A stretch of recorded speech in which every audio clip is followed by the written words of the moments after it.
नमस्कार शेतकरी मित्रांनो, मी तुमचा मित्र जनार्दन वागेरे. इस्रायल आणि जर्मन टेक्नॉलॉजी व जॅपनीज टेक्नॉलॉजीमध्ये आपलं स्वागत आहे. मित्रांनो, काही वर्षापूर्वी मी एक नवीन व्हरायटीचा शोध लावला होता. ती व्हरायटीचं नाव हॉकी स्टिक.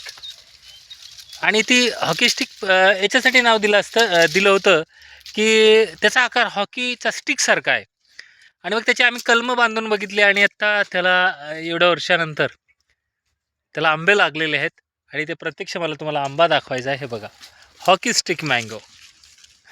अगदी हॉकीची स्टिक असते त्या पद्धतीने लागलेला आंबा. हा बघा, इथं बघा, हॉकीची स्टिक असते त्याप्रमाणे लागलेला आंबा. याला आपण हॉकी स्टिक मँगो म्हणून ओळखतो. ही जंगली व्हरायटी आहे. ही काय कुठल्या देशाची किंवा ते लोक म्हणतील बनाना कुठली नाही. ही हॉकी स्टिक मँगो आहे आणि ही मी शोधलेली व्हरायटी आहे. शोधलेली म्हणजे जंगलात आपल्याला चांगली एक व्हरायटी सापडली, त्याच्या ग्राफ्टिंगसाठी काड्या आणल्या आणि ते ग्राफ्टिंग केली. मी काय संशोधक नाही, त्यामुळे ही काय क्रॉस पॉलिनेशन करून बनवलेली नाही. याला सिलेक्शन व्हरायटी असं म्हणतात. तर हॉकी स्टिक मँगो तुम्हाला दाखवतो. खूपच तुम्हाला वेगळा असा आंबा बघायला मिळेल भविष्यात, जो कच्चा पण खायला चांगला आणि पिकलेल्यावर पण बऱ्यापैकी लागतो आणि खूप मोठी साईज होते.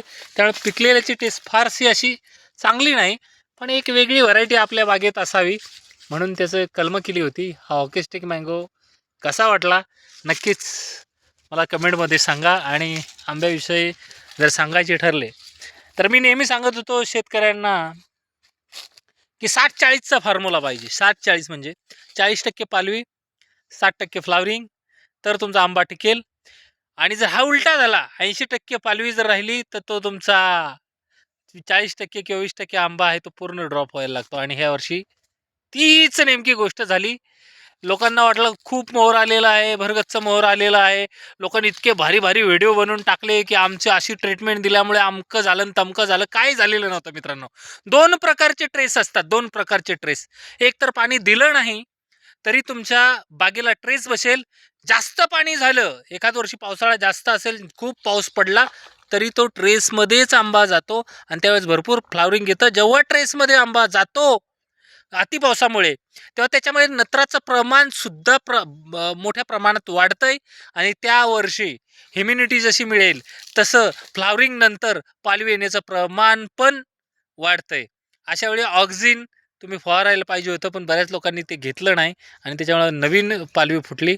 आणि तिथं खूप प्रमाणात पालवी फुटल्यामुळं पेशींचं विभाजन झालं आणि ह्या वर्षी आंबा उत्पादनात फार मोठा फरक पडला. म्हणजे निंब आंबा उत्पादन गळूनच पडलं. त्यामुळे खूप असा बेनिफिट ह्या वर्षी राहणार नाही. पण ह्या वर्षी ज्यांच्याकडे हे आंबे असतील त्यांना चांगल्या प्रकारे भाव मिळेल असं मला वाटतंय. बघू शकता किती सुंदर ही बाग जी आहे ती नामदेव लहारे सरांची बाग आहे. आणि बऱ्यापैकी एवढं ड्रॉपिंग होऊन पण बऱ्यापैकी सेटिंग दिसत आहे. तर नक्कीच नवनवीन व्हिडिओ. आणि ज्यांनाही प्रशिक्षण घ्यायचं आहे, 12/4/2026 रोजी आपलं प्रशिक्षण आहे. सेकंड लास्ट प्रशिक्षण म्हणजे शेवटचं समजा एप्रिल महिन्यात. कारण आपण जी मेची बॅच घेणार आहे ती फक्त सुपर 30 साठी घेणार आहे. म्हणजे ज्यांचं माती परीक्षण केलेलं आहे, ज्यांनी सगळ्या माती पाणी परीक्षण केलेलं आहे, अशा लोकांचे आपण ती बॅच घेणार आहे. त्यांच्या फायली करणार आहे आणि पुढच्या वर्षी माझ्या पद्धतीने त्यांचा फॉलोअप घेणार आहे. कुठली कीटकनाशक, बुरशीनाशक आणि कुठल्या सीझनला कुठली खतांच्या मात्रा वापरायच्या आहेत यासाठी. तर नक्कीच ज्यांनाही प्रशिक्षण घ्यायचं आहे 12/4/2026 रोजी आपल्या इथं प्रशिक्षणाची बॅच 5वी बॅच आहे, 4थी बॅच आहे सॉरी. तर नक्की या आणि प्रशिक्षणाचा लाभ घ्या. धन्यवाद. जय महाराष्ट्र, जय बळीराजा.